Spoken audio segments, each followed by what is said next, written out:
Hello বন্ধুরা, কেমন আছো তাহলে তোমরা সবাই?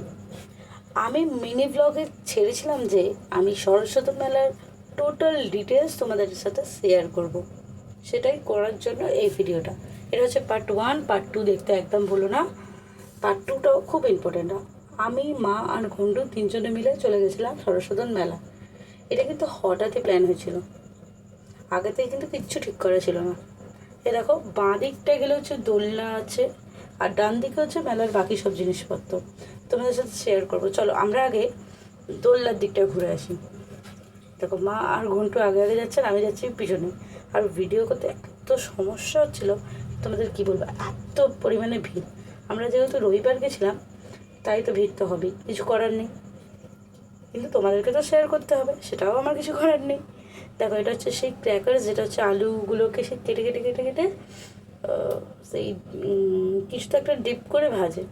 দেখো, আমরা গেছিলাম কিন্তু ব্রিজের পাশের গেটটা। নগরদোল্লা দেখেই আমার কি বলবো ইচ্ছা জেগেছিল আমি যেন উঠি, কিন্তু কিছু করার নেই। মা আর পুচকেরা ভয় পায়, তাই আর নাগরদোল্লা হয়নি। দেখো, এখানে নাগরদোল্লায় আমি যতবার এসে ততবার চেপেছি, কিন্তু এবারে ব্যাডলাম। আচ্ছা দেখো, এবার আমরা আগে এগোই। এখানে অনেক ধরনের দোলনা ছিল, ছোটোতে জাম্পিং থেকে শুরু করে ছোট একটা গাড়ির চারপাশে ঘোড়া, সঙ্গে একটা ম্যাটের ওপরে জাম্প, তারপর হচ্ছে ড্রাগন ট্রেন, তারপরে গাড়ি দিয়ে ঘোরা, নৌকা করে ঘোরা, ছোট বল ইত্যাদি। দেখো, এখানে কত পাপড়ি চাটের দোকান, পাপড়ি চাট, ঘুগনি, সিঙ্গারা, চাট, প্রচুর স্টল ছিল, প্রচুর। ভেতরেও যেমন ছিল, বাইরেও তেমন ছিল। দেখো, এই যে এই গাড়িটা দেখতে পাচ্ছ, এটাতে মা বলছিল যে ওকে চাপানোর কথা, আমাদের পুচকেটাকে। আচ্ছা, প্রাইসগুলো আমি সবাইকে একটু বলে দিই। যে এই যে নাগরদোলা আছে, এর হচ্ছে 80 টাকা বলছিল। আর নৌকা আছে, সেটারও 80 টাকা, ড্রাগনেরও 80 টাকা। এবার যে বাচ্চাদের যে গাড়িগুলো আছে, এটা হচ্ছে যেটা আমাদের পুচকেটা চেপেছে, সেটা হচ্ছে 50 টাকা। এরকম মা বলছে যে ওকে চাপাবো কিনা, ভয় লাগছে যদি পড়ে যায়। ওটা আমার সাথে একটু কথা বলছিল, তাও ওকে চাপানো হলো, কারণ কি ও আগেও 2-1বার চেপেছে। তাই জন্য আমরা একটু না ভয় পেয়েই চাপালাম, যদি পড়বে না এরকম ভেবে। আচ্ছা, বলে দিই, তারপরে একটা স্লিপ দিয়ে বল খোঁজা আছে, সেটারও হচ্ছে 50 টাকা। দেখো, ওকে চাপানো হয়েছে, আর ও চারিদিকে খুঁজছে কি হচ্ছে ব্যাপারটা, আমার সাথে ঘুরছে, খুব মজাই লাগছে ওর। তখন মুখটা দেখলে এক্ষুনি বুঝতে পারবে যে হাসছে ফিক করে, আর একে ওকে সবাইকে দেখে যাচ্ছে। আর বাকিদের থেকে ও কিন্তু অনেক ছোট, ওর মাত্র 1.5 বছর বয়স। ও কিন্তু 1.5 বছর বয়সে এতটা ব্রেভ, এটা চিন্তার বাইরে। বাকিরা সবাই বড় বড় ছিল, ও ছিল ছোট।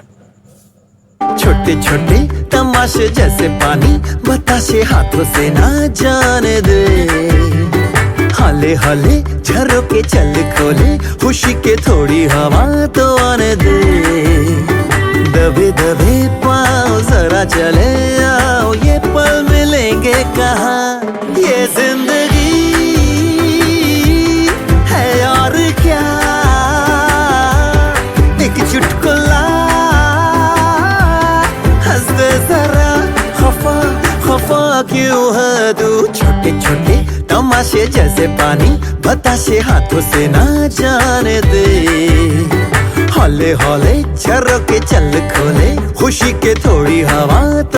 এই দোলনাটার প্রাইস ছিল 50 টাকা, আর এইটার ছিল 50 টাকা, আর ড্রাগন ট্রেনটার ছিল 80 টাকা। দেখো, এই গেমটা খুব মজার, যে একটা বল থাকবে, আর যে যার মতো ঝাঁপ দেবে, বল করবে ইত্যাদি। দেখো, এটারও ছিল 50 টাকা, ছোটো বাচ্চাদের লাফানোর জন্য। দেখো, আমি তোমাদেরকে দেখিয়ে দিয়েছিলাম যে এখানে একটা ছোটো পুকুর আছে, যেখানে সকালবেলা যারা মর্নিং ওয়াক করতে আসে তারা ভালো মতো জানবে, এখানে অনেক হাঁসও চাপে। আচ্ছা, যদি আমার ভিডিওটা ভালো লাগে, like, comment, share and subscribe অবশ্যই করো। আর পার্ট 2 দেখতে ভুলো না যেন। আমরা এখনের মতো টাটা বাই বাই হয়ে যাই, নাহলে যে ওই দিকের মেলাটা আছে সেটা আর দেখতে পাবো না। তাহলে পার্ট 2 দেখতে অবশ্যই ভুলো না যেন। আজকের মতো টাটা।